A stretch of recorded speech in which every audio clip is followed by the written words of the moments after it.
আমারে চলে গেল গো, তোমরা বলে দাও গো, আমার জাহাজ ডুবে গেছে গো, আমার নাবালককে রেখে কোথা পালিয়ে গেল রে। কি করে হয়েছিল, কি করে হলো?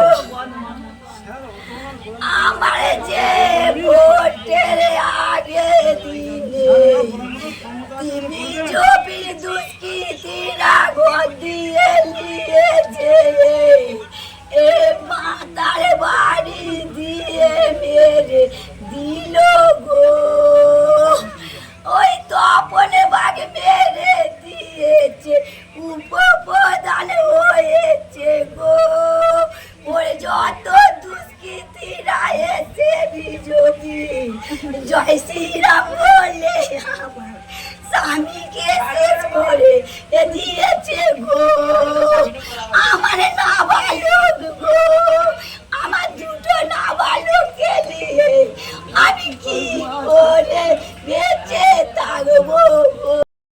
আমাদের আমরা চার ভাই মিলে আরও সব যে পার্টির ছেলেরা ছিল একটু আমাদের সব বুথের আলোচনা করে আমরা জানি যে বুথে জেনে বসবে তার সঙ্গে তাকে বলে দিয়ে আমরা সব বাড়ি ফিরছি।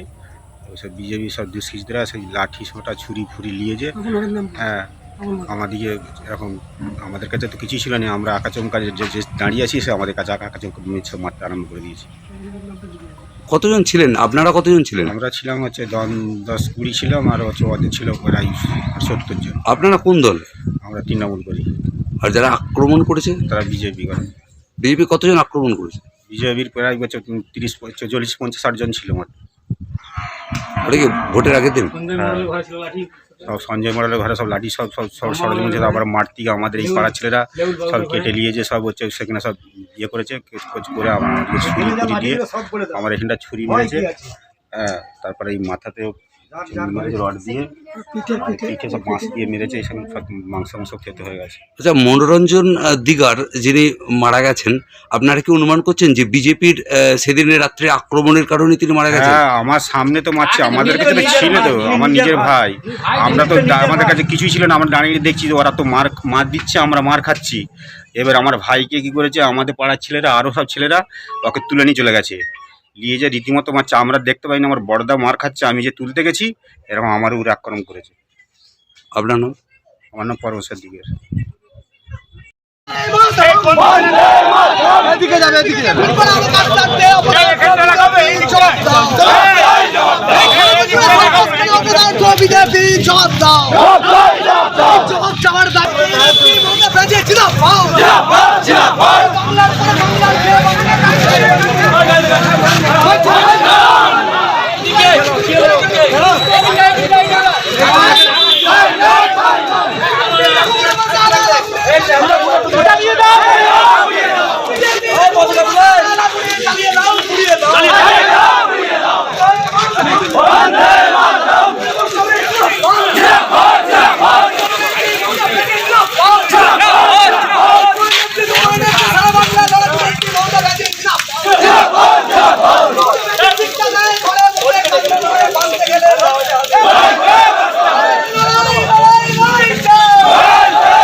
দেখুন, আমাদের গত 19 তারিখ আমাদের লোকসভার আগের দিন, সেই দিন অপদার্থ এই খানাকুলের বিধায়কের ইন্ধনে তপন বাঘ যে রাজাটির উপপ্রধান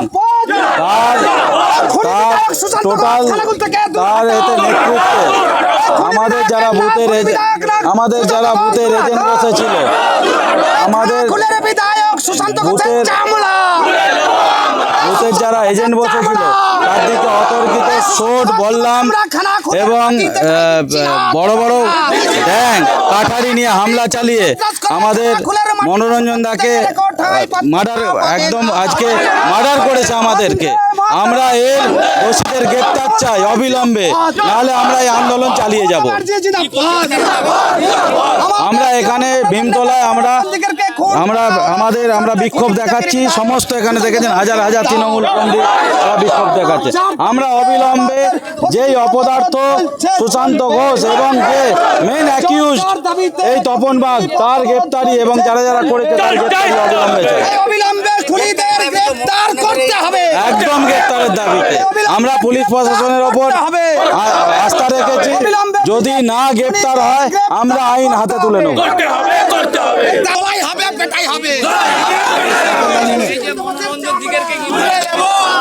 মৃতদেহটা অত দেখাচ্ছে না।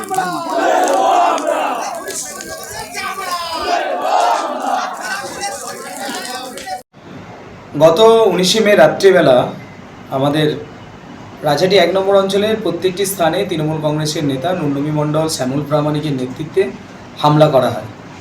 একটা বাইক বাহিনী বের হয়ে সেখানে আমাদের পঞ্চায়েতের যিনি উপপ্রধান রয়েছেন ওনাকে কোপানো হয়। সেই সঙ্গে আরও 6 জন কার্যকর্তাকে জখম করা হয়।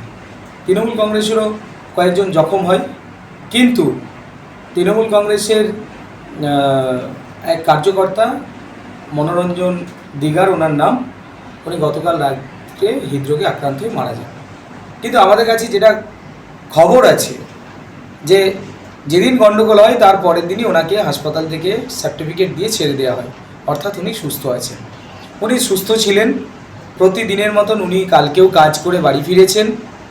কালকে উনি সারা দিন ইঞ্জিন ভ্যান নিয়ে মালপত্র বহবহি করেছেন, স্টোনচিপ, বালি সমস্ত কিছু উনি বয়েন, এই কাজ করেন। উনি সেই মালপত্র বয়েছেন সারাদিন ধরে।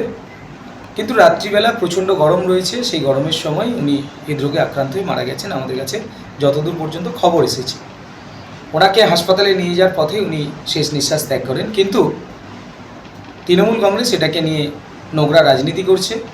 দেখুন, যে কোনো মৃত্যুই খুবই দুঃখজনক ঘটনা, রাজনৈতিক হিংসা দুঃখজনক ঘটনা। ওনার পরিবারের প্রতি আমি সমবেদনা জ্ঞাপন করছি। সেই সঙ্গে তৃণমূল কংগ্রেসকে আমরা ধিক্কার জানাচ্ছি নোংরা রাজনীতি করার জন্য। বেছে বেছে ভারতীয় জনতা পার্টির কার্যকর্তাদের ঘরবাড়ি ভাঙচুর করা হচ্ছে। আমাদের যিনি উপপ্রধান রয়েছেন তপন বাগ, ওনার বাড়িও ভাঙচুর করা হয়েছে। প্রত্যেকটা মহিলাকে পাড়ার মধ্যে ঢুকে মহিলাগুলোকে মারধর করা হচ্ছে। নন্দমী মণ্ডল, শ্যামল মণ্ডল, যিনি খানাকুল 2 নম্বর পঞ্চায়েত সমিতির তৃণমূলের সভাপতি রয়েছেন, ওনার শেখ রাজা, ওনার নেতৃত্বে গণ্ডগোল চলছে। প্রত্যেকটি তৃণমূলের নেতা এই গণ্ডগোল হিংসায় ঝাঁপিয়ে পড়েছে। আমরা প্রশাসনের কাছে দাবি করেছি তদন্ত হোক, আগে প্রশাসন তদন্ত করুক। নিশ্চয়ই উনি যেদিন হাসপাতালে ভর্তি হয়েছিলেন সেদিনের একটা রিপোর্ট প্রশাসনের কাছে আছে, হাসপাতাল কর্তৃপক্ষের কাছেও আছে। ওনাকে ডিসচার্জ করার পুরো বিষয়টাও রয়েছে, রেজিস্টারে রয়েছে। তাই আমরা প্রশাসনের কাছে আশা করব প্রয়োজনীয় তদন্ত করা হোক। আর তৃণমূল কংগ্রেসকে একটা কথাই বলতে চাই, হিংসা করবেন না। খানাকুলের মানুষ শান্তিপ্রিয় মানুষ, খানাকুলের মানুষ হিংসা চায় না। আপনারা আইন শৃঙ্খলা বজায় রাখুন। আমি প্রশাসনের প্রতি বিশ্বাসী আছি যে প্রশাসন সঠিকভাবে সঠিক পদক্ষেপ গ্রহণ করবে।